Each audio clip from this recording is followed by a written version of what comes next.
Hello everyone. Today we are building a Neopixel Lightsaber blade. As with all my saber tutorials, the parts being used will be linked in the description, and some of those links will help the channel at no extra cost to you, so thank you very much if you choose to use them. For this build, I have 2 meters of WS2812B RGB strips with 144 individual 50/50 pixels per meter. These are currently the most commonly used strips for standard blades.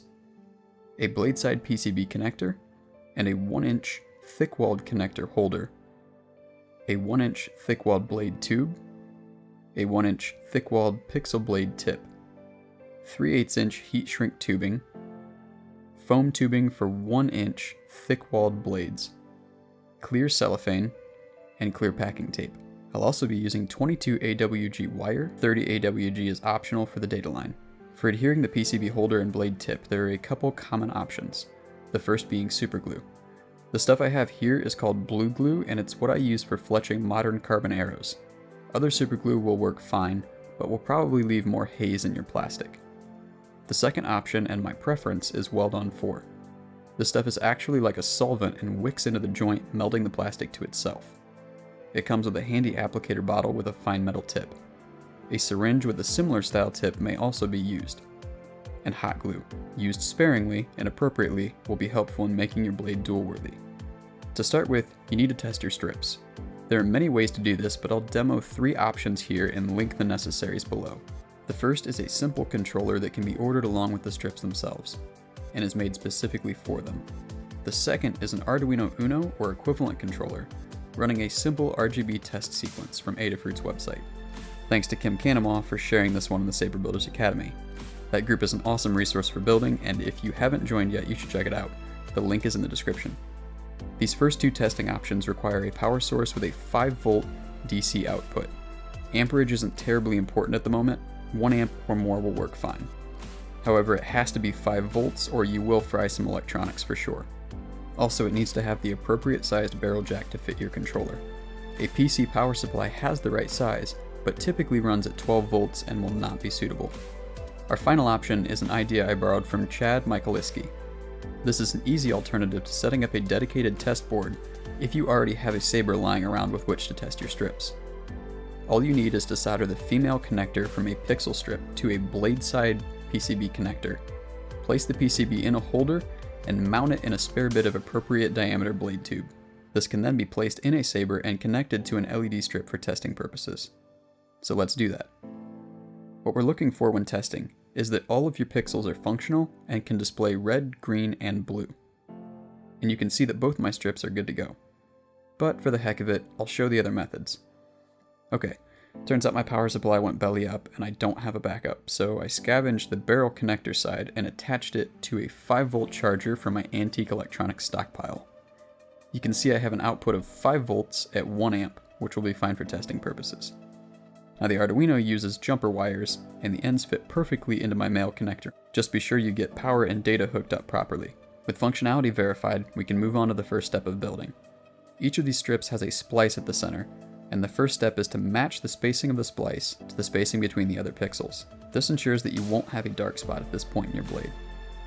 You'll either need to trim the strip before the pixels on each side of the splice, or cut the adhesive strip on the back and desolder at the splice. Regardless of which method you use, you need to trim both sides to reduce the overall gap and achieve optimal joint strength. It's also important to make a very square, clean cut. I tend to leave my spacing just a bit wider to allow for more copper pad, which in turn makes a stronger joint. This is a good compromise and doesn't leave a noticeable dark spot in the blade. To get a nice fit, make sure there's no stray solder, adhesive, or similar debitage along the mating edges.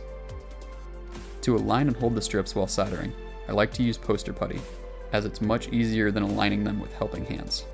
Taping them in place would also work. The pixels can be easily damaged by indirect heat, so take care to be quick when soldering, and let the strip cool down in between attempts. Bear with me, I know this looks like a hot mess, but I'm about to show you how to fix that. The answer to this ugly disaster is always flux, and then cleaning away the residue afterwards. Now retest the strip. If it's failing at the splice, it's likely you either have a heat-damaged pixel, a short circuit, or a bad joint. If your joint looks satisfactory and there's no short present, trim off the last functioning pixel and try again. So now we're going to trim the width of the strip. This not only decreases side shadowing in your blade, but also allows the strips to fit inside of the 3/8 inch shrink tube. The question is, how much should you trim? The answer is, as much as safely possible. I like to trim along the data arrow line. Go too far inside of it and you damage the circuit, thereby ruining the section of strip. You can see that the strip is working properly right up to the third to last pixel. You can also see just the hint of an arrow left there. So the limit is about where the arrow corners are. Again, I like to trim right down their line. It leaves a good margin for error and I don't feel I need to make it any slimmer. Before trimming the width, I remove the connector wires from each end. Then I remove the adhesive from one of the strips. This is for mounting purposes, as the adhesive doesn't stick as well to itself, and the combined strips are thinner without the extra layer. When you trim the strips, use a good sharp pair of scissors and go slowly. You don't want to mess up and have to add another splice to fix your strip. Just stay on center down the arrow lines and you'll be fine. As you progress through each step, it can be helpful to retest your strips. If something needs repaired, it's better to do it now than once things are further assembled. Trust myself and anyone else who has been there. Mistakes are easy to make and finding them sooner rather than later is generally preferable. I like to put a small piece of packing tape over the splice in one strip, leaving it long enough to make a barrier for the splice on the other strip as well. This protects the exposed portions of their backsides from shorting against each other. On the second strip, peel away the adhesive backing. Then lay the strips on a flat surface with their pixels facing away from each other and the data arrows traveling in the same direction. You can line up the pixels if you like, but I think staggering them improves the distribution of light in the blade. Most importantly, as you stick the strips together, make sure their edges align well by keeping them against the table and slowly working from one end to the other. Blade length is almost completely a preference kind of decision. Different sabers feel better with different blade lengths. So in my opinion, you should base your length on an existing blade, or saber, or just what feels right to you. Depending on the saber, I enjoy blades ranging all the way from 28 to 40 inches, but the majority I have made are 32 and 36 inches. It's yours though, so the most important thing is to have fun with it. After you mark your tube length, make the cleanest cut you can. Some people like using a saw, others prefer a pipe cutter, and both will work just fine. With a pipe cutter, twist the tube or turn the cutter until you feel minimal friction, then make small incremental adjustments to the screw. You can finish off the cut with a knife if necessary. Then to square up the edge, I like to trim the excess as much as possible, and then lightly clean up the interior edge until a tight and tidy fit of the PCB holder is achieved. You can see the gap between tube and holder that needs to be reduced.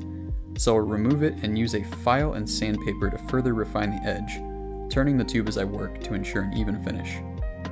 The same process can be repeated for the blade tip as well. Once a good fit is achieved on both ends, we can lay everything out and trim the pixels to length. On the blade connector end, you need to consider how much room your wires need. Personally, I keep mine as short as possible, and optimally they won't protrude past the holder much at all. You'll develop a feel for this, but I recommend bringing the strip right up against the holder. On the other end, you want as many pixels to fit into the tip as possible. So all of this to say, there isn't a one-size-fits-all length or pixel count for me to give you. You have to do a little of your own figuring here. Once you've determined the appropriate length, mark the nearest interval on both strips. Then carefully separate them just past those points and trim at each mark. Usually, I'll save the leftovers for another project, and the easiest way to store them is to stick them back together. The recess in the blade tip is round, and the end of your strips is not. Fixing that allows more pixels into the tip, giving more illumination. When finished, it should look something like this. The first step of diffusion, which also adds rigidity to the strips, is heat shrink. You want to be careful not to bend or kink the strips as you insert them. It is possible to damage them if you do so. Like with cutting them, just take your time. The further along you get, the more friction you'll experience. When it starts to get tight, alternate between massaging the tube further open along the strip and feeding more in. At this point, feed very small amounts at a time. When you've finished, go ahead and trim the tube. Then I like to suspend it all on my helping hands and use my hot air station to warm up the shrink until it is fully compressed. Once I've done the whole length, I flip it over to make sure I get both sides evenly. Just don't overheat the pixels. Again, it is possible to kill them here. Now comes the foam. This step is similar to putting the strips into the heat shrink, as you should also go slowly here so as not to damage them. Like with the shrink tube, friction builds as you go. Once it's too tight to comfortably push the strips in, switch to the pinch and pull method. Start by finding the end of the strips, then pinch the foam there, pulling it further onto the strips. Follow this by pulling that slack downward with your other hand.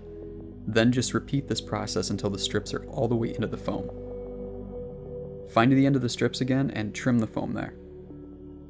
A small amount of the foam will need to be trimmed from the tip as it can't fit inside the blade tip. Some people like to put their pixel strips into the foam, toss them in the tube, and seal it up. And that's fine if you don't care about rattling or durability. You'll see there's a lot of play left, and we're going to get rid of that by adding cellophane. This will increase durability by reducing motion, and it helps further diffuse the pixels. Like with a lot of this process, cellophane wrapping is a custom fit. Your plastic may be thicker or thinner, your wrap tighter or looser, your core of strips, heat shrink, and foam may not be exactly the same size as mine. So rather than telling you how many times to wrap the cellophane, I'll show you the fit that you're looking to achieve. Keep the cellophane as snug as possible while wrapping.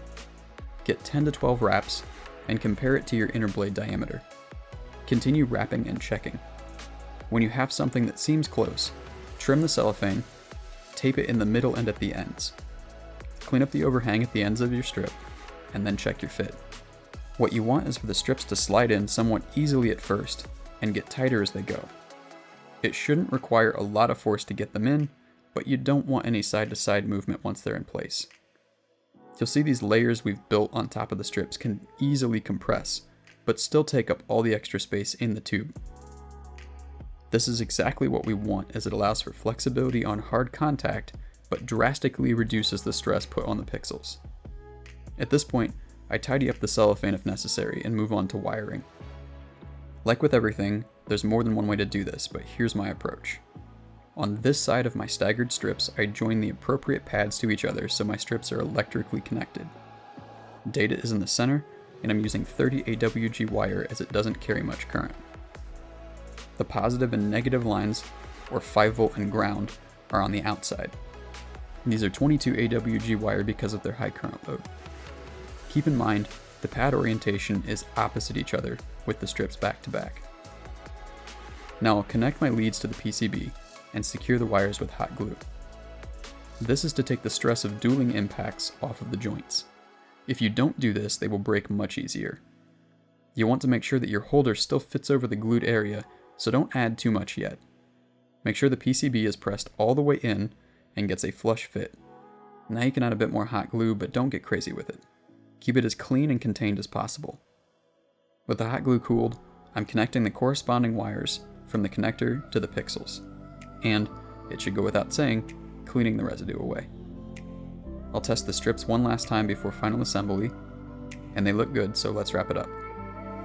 To disassemble a blade, whether it's glued or not, a utility knife can be used to wedge apart this joint. Now we'll reinforce these solder points by strategically adding more hot glue. The goal here is just like with the joints on the PCB connector. Done properly, this will help extend the working life of the blade. And now to seal up the tube. We're going to use a little of the Weld-On 4 in the applicator bottle. A few squirts to each seam will do it. The liquid will wick into the seam and do the work for you. Just make sure the surfaces are well mated. Some people prefer sanded over non-sanded blades, or vice versa. On the left we have a sanded blade and on the right a stock blade. Unsanded reflects more external light sources on its surface and doesn't appear as visually pleasing to me. But it's your blade, so you choose what you like better.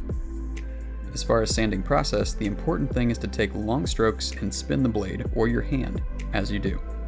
I start with 150 grit, then proceed to 220, and finish with 800. Skipping all those in-between grits gives a finish that I like, but again, do what suits you. Finally, a little tip about tips. They fly off. Your best insurance is to clean the blade with isopropyl alcohol and apply 1.5 wraps of packing tape over the seam. It looks a little ugly, but it means you don't lose your tip in the dark. If you're still here, thank you. It means a lot because I do my best to make these enjoyable as well as informative.